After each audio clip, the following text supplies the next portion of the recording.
Metro isn't your traditional shooter, it's more of a first-person kind of action-adventure, and then we put a lot of gameplay styles in there, so first-person shooter combat, but also survival horror and exploration.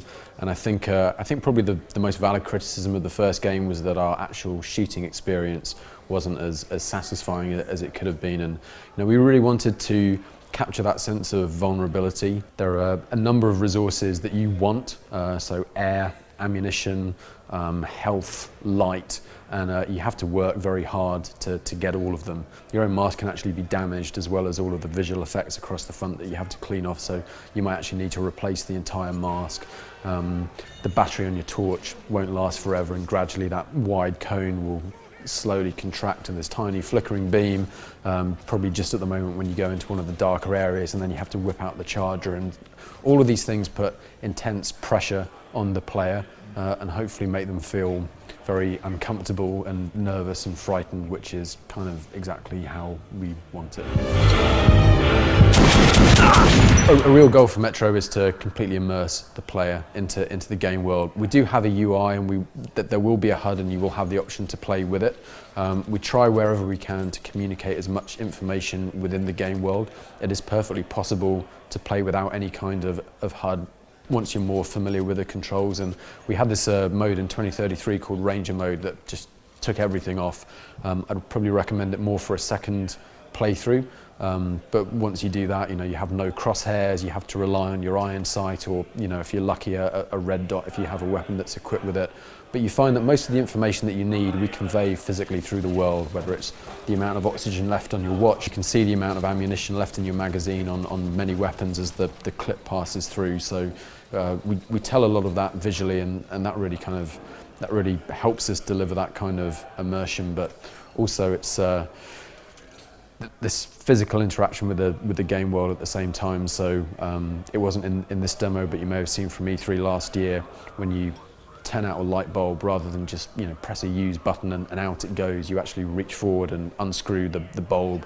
You get that connection with the game world, and it just sort of breaks down the barrier between you and the world that you're in, and we're trying as much as possible to make that a feature that we can keep consistently throughout the game. I think one of the problems we had with the first game was we introduced lots of very complex ideas, and we did a very bad job of explaining them to the player and introducing them to the player.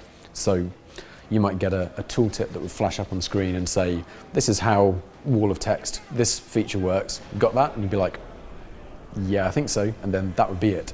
And you kind of really have to learn the game and learn its ins and outs to really understand what was happening there. So we're keeping that mechanic. We think it's really important. It's a really interesting dynamic that the player has the choice to either spend or fire these more powerful weapons.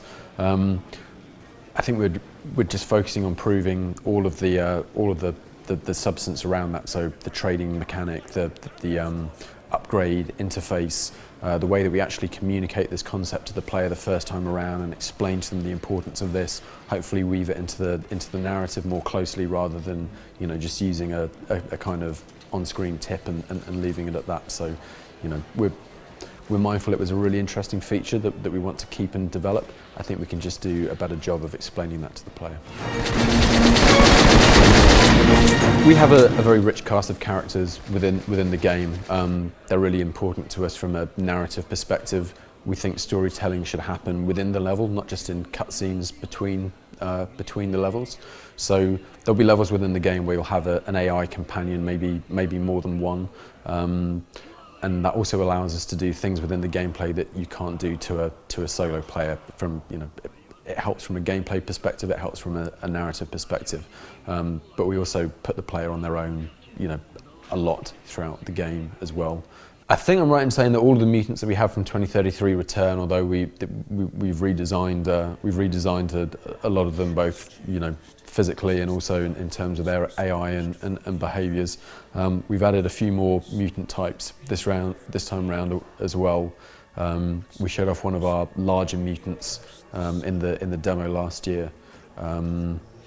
So yeah, the idea is that you should be able to see some kind of connection between present day creatures and what they may have evolved into. So you know, both in terms of appearance or maybe behaviours. You you see something and think like, has that evolved from, you know, one of those or one of those?